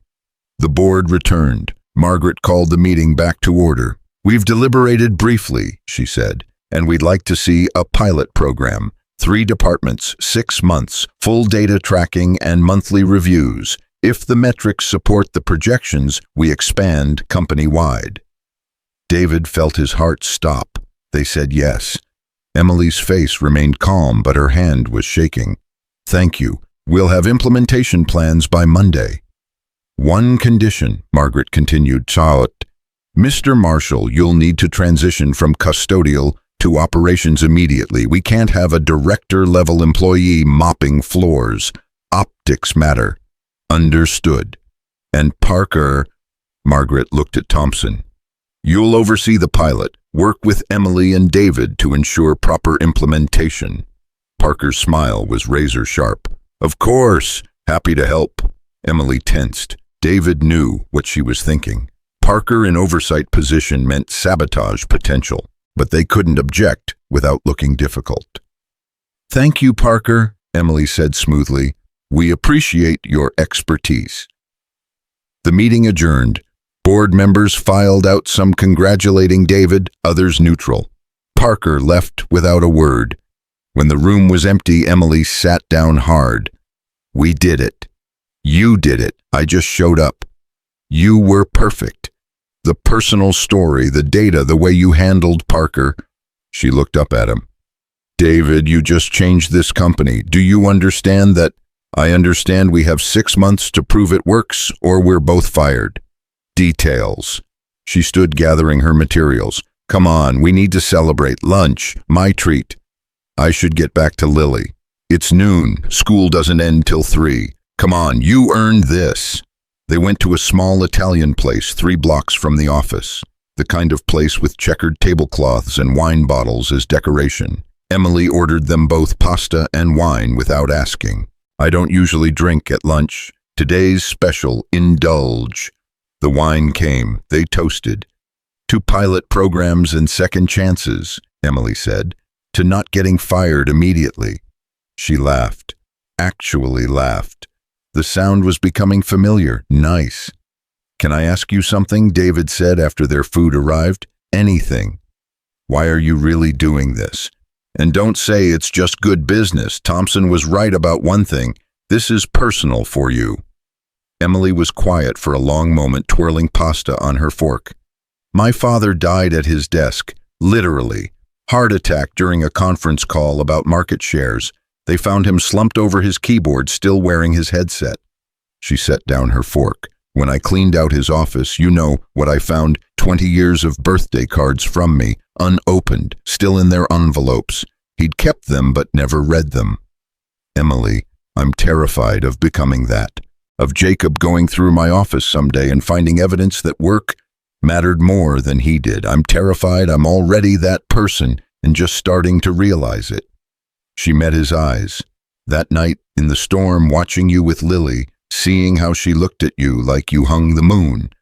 I wanted that. I want Jacob to look at me like that. And this proposal, this change, it's not just about the company. It's about proving to myself I can be both. CEO and mother. Successful and present, or at least die trying. You're not going to die. You don't know that. My father was 56. I'm 34. If I follow his path, I have 22 years. That's it. Jacob will be 28. Will he even talk to me by then? Will he bring his kids to visit the grandmother who worked through every holiday and missed every milestone? That's not going to happen. How can you be sure? Because you're here, right now, having lunch instead of eating at your desk. Because you showed up to show and tell. Because you're asking these questions instead of ignoring them. David reached across the table, covered her hand with his. You're not your father, Emily. You're choosing differently. She stared at their hands, didn't pull away. What if I fail? What if I can't do both? What if I have to choose? Then you choose what matters. And you live with it, but you don't know you'll have to choose until you try. Is that what you did after Sarah died? I chose Lily every time, every decision. It cost me my career, my savings, my pride. But I'd do it again, because at the end of the day, she's what matters. The rest is just noise. Emily's phone buzzed. She ignored it. Don't you need to check that? It can wait. This is more important. They finished lunch talking about everything except work. Favorite books, worst movies, childhood dreams. David learned Emily wanted to be a veterinarian until her father convinced her business was the only respectable path. Emily learned David played guitar in college and still had it gathering dust in his closet. "You should play again," she said. "Haven't touched it in years." "Why not? No time, no energy, no point." "Those are excuses, not reasons," says the woman who probably hasn't taken a vacation in 5 years. Touché. She checked her watch. "We should get back. I have 3 meetings this afternoon." "Cancel them." She stared at him. "What? Cancel them. Go pick up Jacob early. Take him to the park, or the zoo, or just home to watch cartoons. Prove to yourself you can." "David, I can't just—" "Yes, you can. You're the CEO. You can do whatever you want. That's the whole point." He stood, dropped cash on the table. "You wanted to change. Start now, not Monday, not next month, right now." She sat there, conflict written all over her face. "What if there's an emergency? Then they'll call, and you'll handle it. But there won't be. Most of what we think is urgent is just urgent to someone else's agenda." Emily pulled out her phone, stared at it, then dialed. "Catherine, clear my afternoon. Yes, all of it. Reschedule for next week. No, I'm fine. Yes, I'm sure. Thank you." She hung up, looking slightly panicked. "I just canceled 4 meetings. How does it feel?" "Terrifying. Also, kind of amazing." She stood. "Okay, I'm doing this. I'm picking up Jacob. We're going to the park or the zoo or wherever he wants." "Good." They walked back to the office together. In the lobby, Emily turned to him, said, "Thank you for pushing me. I needed that." "Any time." "David," she hesitated, "would you and Lily want to have dinner with us this weekend? Nothing fancy. Just the 4 of us. Jacob keeps asking when he can see Lily again." Warning bells went off in David's head. Marie's voice. "Don't get your hopes up. This never ends well." But Lily's voice was louder. "Be brave, Daddy." "Yeah, that sounds great." Emily's smile could have lit the city. "Saturday, 6 o'clock, I'll cook, or attempt to cook. Fair warning, I'm terrible. We'll bring backup pizza." "Deal." She left to pick up Jacob. David stood in the lobby of Carter Industries' employee badge, in his pocket dinner plans with his CEO this weekend, and a pilot program that could either save his career or destroy it. His phone rang. "Marie, tell me you didn't agree to dinner with her. How did you?" "Because I know you, and I know that tone." "David, honey, please think about this. You're setting yourself up for heartbreak. Maybe, or maybe I'm setting myself up for something good. With your men? Your rich, powerful, complicated boss who's using you to feel better about her parenting failures. That's not fair. Life's not fair. That's my point.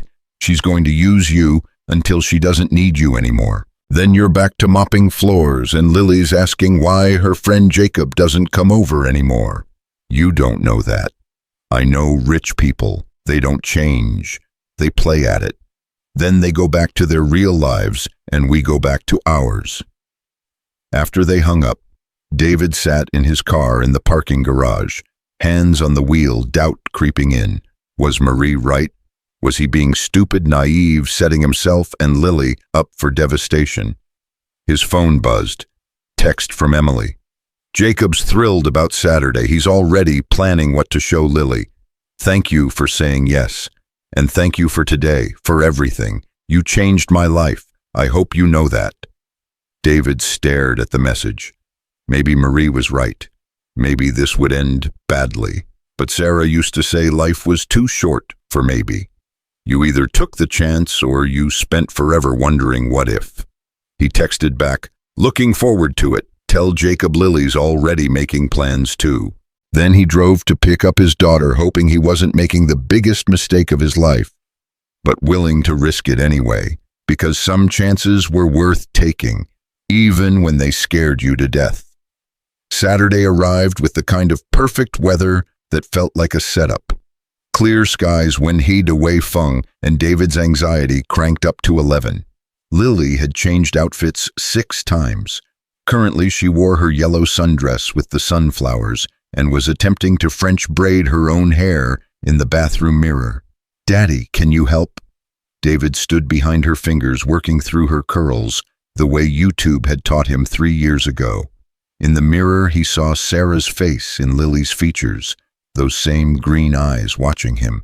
"You really like Jacob, huh? He's my best friend besides Emma at school, but Jacob's different. He understands things." "What things?"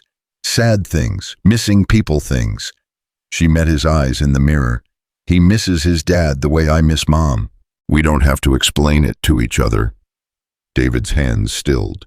"Bug, I didn't know you talked about that." "We don't talk about it, we just know. That's better sometimes." She tilted her head. "Do you like Jacob's mom?" The question landed like a grenade. "She's nice." "That's not what I asked. 7 years old and already reading him like a book." "I think she's trying really hard to be better for Jacob. That's admirable." "Aunt Marie says she's too rich for us." David's jaw clenched. "Aunt Marie shouldn't say things like that to you." "She didn't say it to me. She said it to Uncle Frank on the phone, but I heard." Lily turned around. "Is she too rich for us, Daddy?" "Money doesn't make people better or worse. It just makes them different." "But do you like her? Like her, Lily? Because she looks at you the way Princess Anna looks at Kristoff, before she knows she likes him, all confused and smiley." "You're 7. You shouldn't be this perceptive." "Mom always said I got your brains and her heart. That's a dangerous combination." David pulled her into a hug. "You're going to rule the world someday, you know that." "I know. Can we bring the brownies I made?" "You made brownies last night while you were sleeping. YouTube taught me. They're a little burned, but only on the edges." He followed her to the kitchen where a pan of chocolate brownies sat cooling. They were indeed burned on the edges, also somehow raw in the middle. Perfect disaster. "They're beautiful, Bug. We'll bring them." At 5:30, they pulled up to an address in the hills that made David's stomach drop.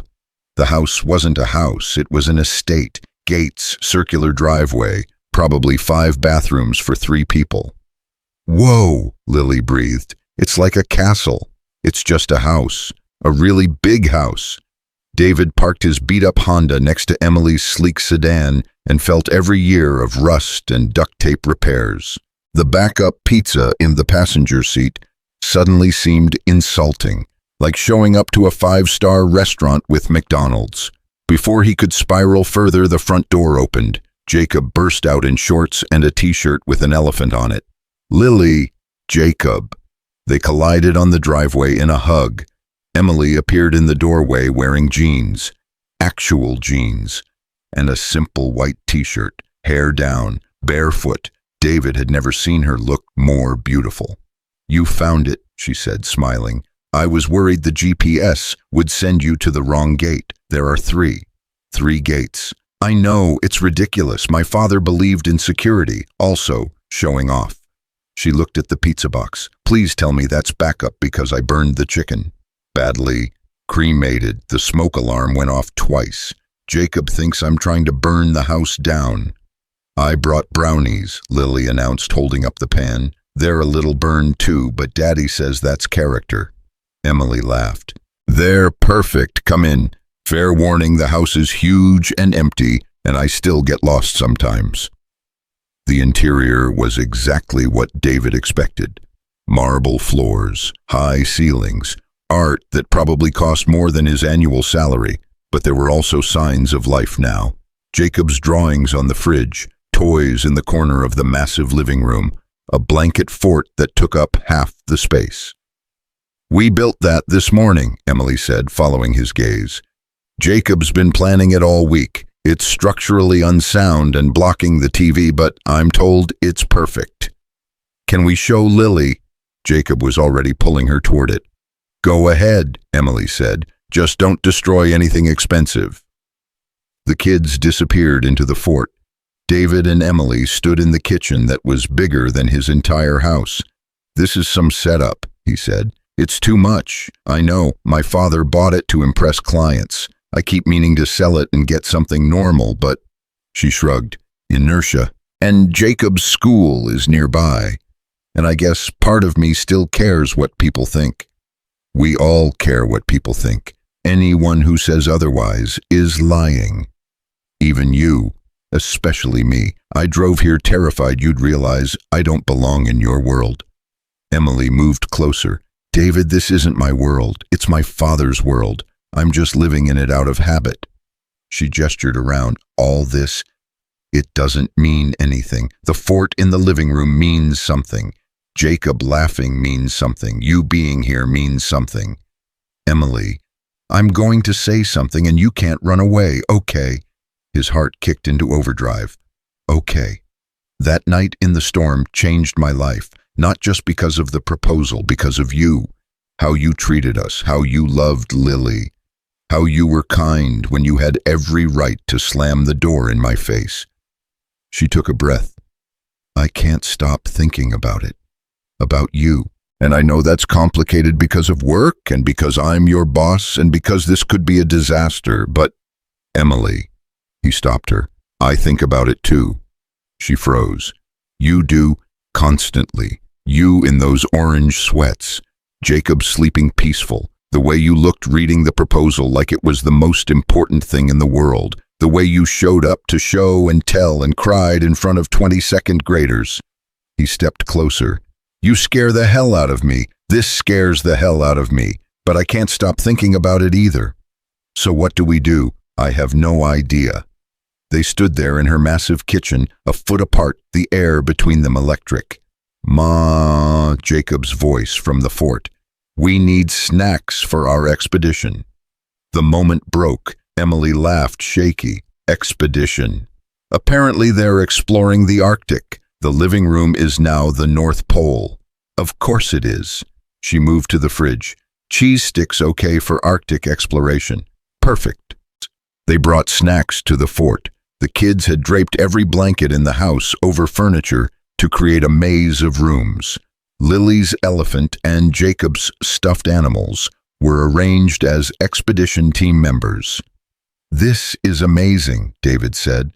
We're going to find the lost city, Lily explained seriously. It's behind the couch.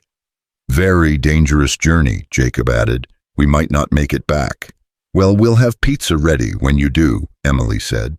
The kids disappeared back into their adventure. Emily and David retreated to the kitchen. I can't believe I'm saying this, Emily said, pulling plates from a cabinet, but I'm grateful for the burned chicken. This feels more real somehow, less pressure. Plus pizza's better anyway. Truth. She opened the box. From Sal's. Good choice. You know Sal's. Are you kidding? Best pizza in the city? My guilty pleasure when I'm working late and can't face another protein bowl. The CEO eats Sal's. The CEO is human. Shocking, I know. They ate at the kitchen island, the sound of kids playing in the background, and it felt almost normal, almost like something that could work. Can I ask you something? Emily said. And you have to be honest. Shoot. Is Marie right? Is this a terrible idea? So Lily had talked. Of course she had. Marie thinks any relationship with a power imbalance is doomed to fail. Is she wrong? I don't know. Maybe. Probably. But he met her eyes. I'm willing to find out if you are. Emily set down her pizza. David, if we really do this, it changes everything. Work gets complicated. The board will have opinions. Parker will use it against us. Your life becomes public, scrutinized. People will say terrible things. I know. And if it doesn't work out, if we try and fail, you lose your job. I lose credibility. The kids lose each other. I know that too. So why are you willing to risk it? Because Sarah used to say the biggest regret isn't failure. It's wondering what if. He reached across the island, took her hand. I've had 3 years of playing it safe, of surviving instead of living. And then a storm dropped you on my porch, and everything shifted. I don't want to spend the next 3 years wondering what if. Emily's eyes filled. I'm terrified. Me too. I'm going to mess this up. I'm bad at relationships. Richard left because I was cold and distant and married to work. You're not that person anymore. You're choosing differently. What if I slip back?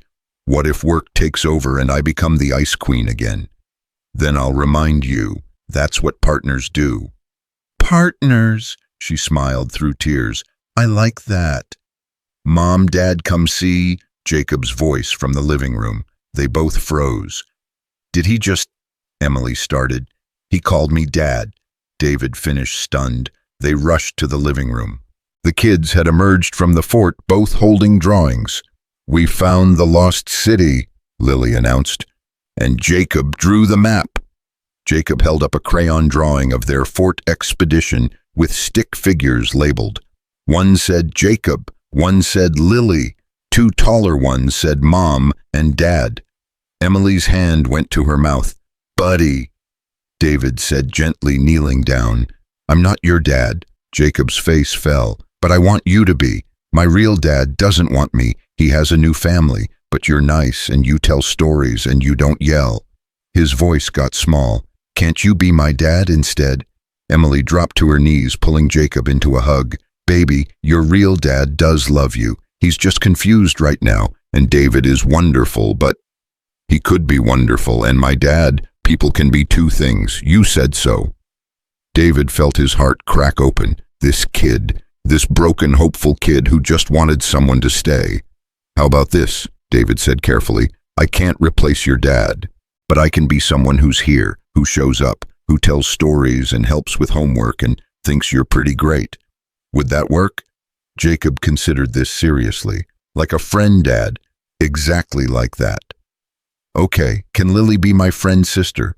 Obviously, Lily said like it was the most natural thing in the world. We already decided that. The kids went back to playing. Emily and David stood slowly. I'm sorry, Emily whispered. I should have prepared him, explained boundaries. This is too much, too fast.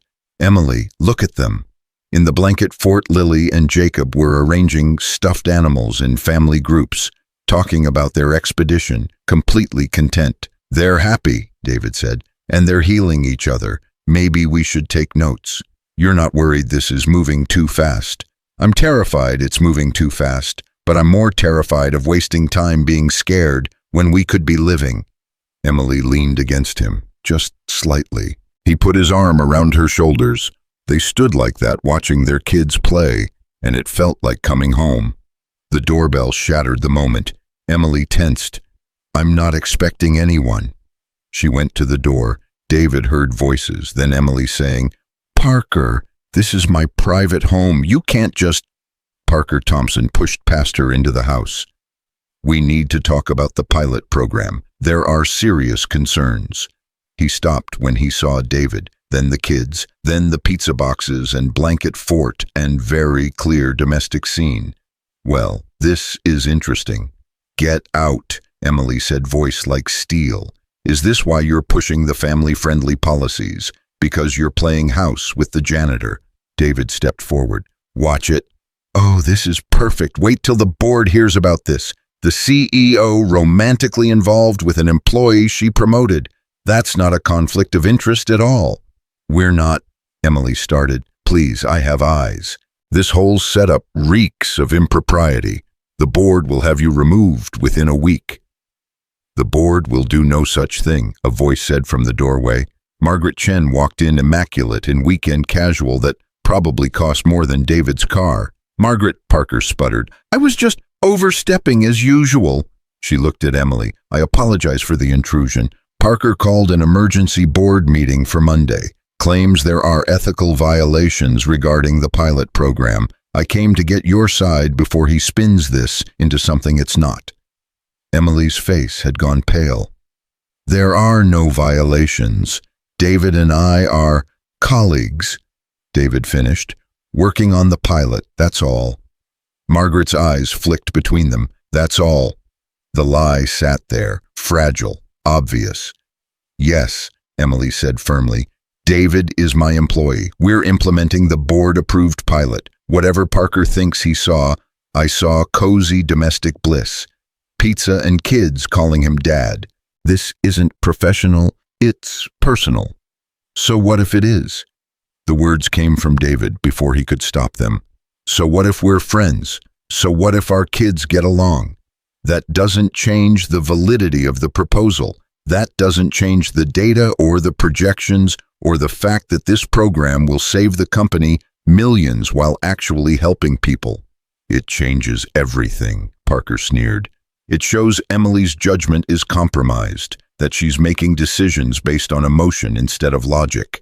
No, David said. It shows she's making decisions based on humanity instead of profit margins. There's a difference.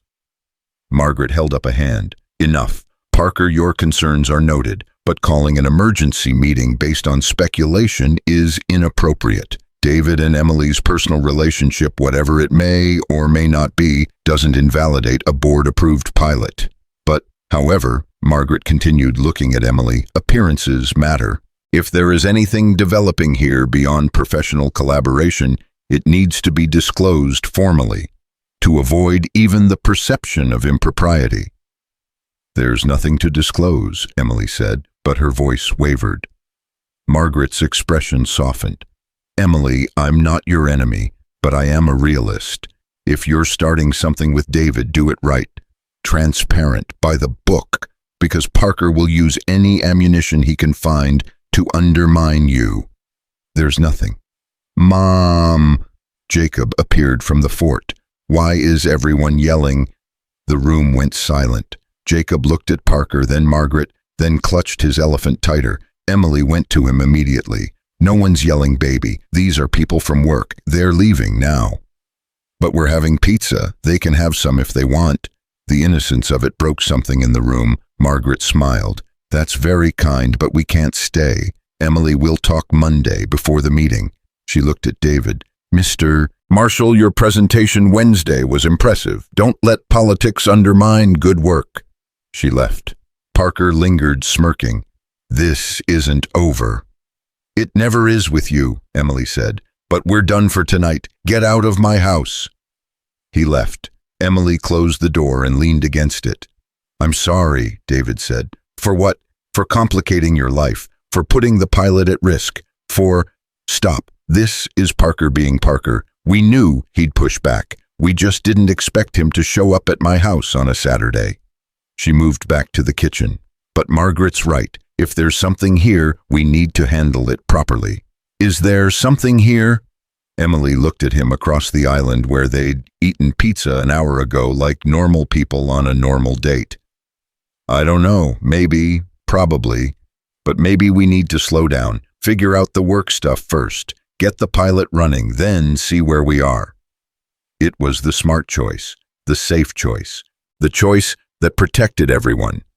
David hated it, but he nodded. Okay, slow. Not stopping, just slow. Right. Lily and Jacob emerged from the fort, oblivious to the adult drama. Can we watch a movie? Jacob asked. Which one? Frozen. David's never seen it. Emily looked at David. You've never seen Frozen. I've seen it 47 times. Lily makes me. 48 after tonight, Lily announced. It's tradition. They settled on the massive couch kids between them, Frozen playing on a screen that was probably bigger than David's bedroom. The fort loomed in the background like evidence of something that could be. During Let It Go, Jacob fell asleep against Emily's shoulder. Lily was out by the time they reached the trolls. Two kids exhausted from their Arctic expedition, completely at peace. We should get them to bed, Emily whispered. David carried Lily. Emily carried Jacob. They met in the hallway between rooms. This could be our life, Emily said quietly, if we let it. Or it could blow up spectacularly. Risk and reward. Very CEO of you. She smiled. Old habits. They stood there, each holding a sleeping child, the future hanging between them, uncertain and terrifying and full of possibility. David. Yeah. Whatever we do, whatever happens with work or Parker or any of it, I don't regret that storm. I don't regret knocking on your door. Me either. Even if this is all we get, pizza and Frozen and one perfect Saturday. Even then, he kissed her, softly, carefully, over the head of his sleeping daughter with her sleeping son between them. It wasn't romantic or passionate or anything like the movies. It was real. And when they pulled apart, Emily was smiling. Okay, we'll figure this out. Together. 3 months later, the pilot program was a massive success. Turnover down 22%, productivity up 18%. Employee satisfaction scores through the roof. The board approved company-wide implementation. Parker Thompson was transferred to a different division. Margaret Chen became Emily's strongest ally. David moved into a new office 2 floors below Emily's. Director of Human-Centered Operations. Salary that let him breathe. Hours that let him be there for Lily. Emily made it to every one of Jacob's school events. Started leaving work at 5. Learned to cook without setting off smoke alarms. The kids had playdates every weekend. Sometimes at David's house, sometimes at Emily's. The blanket fort became permanent. And on a Saturday, 6 months after the storm on a lake where the kids laughed and threw rocks and chased each other through the shallows, David and Emily sat on a dock watching the sun set. Funny how storms work, David said. How so? They destroy things, flood roads, knock out power, strand people in places they never meant to be. He took her hand. But sometimes they bring exactly what you need, right to your door. Emily leaned her head on his shoulder. Think the storm's over. I think we're in the calm after, the rebuilding part. I like rebuilding. Me too. On the shore, Jacob was teaching Lily how to skip stones. She was terrible at it. He was patient. They were laughing. They're going to be okay, Emily said. Yeah, they are. We're going to be okay too. Yeah, we are. And sitting there with the woman who'd once humiliated him and was now his partner in every sense of the word, watching their kids build something beautiful from their broken pieces, David knew it was true. The storm had passed. The rain had stopped. But what it left behind was worth every second of thunder, every moment of fear, every risk they'd taken, because sometimes the storm doesn't just pass. Sometimes it changes everything. And sometimes, if you're very lucky, it drops exactly the right person on your doorstep, right when you need them most, even if you don't know it yet.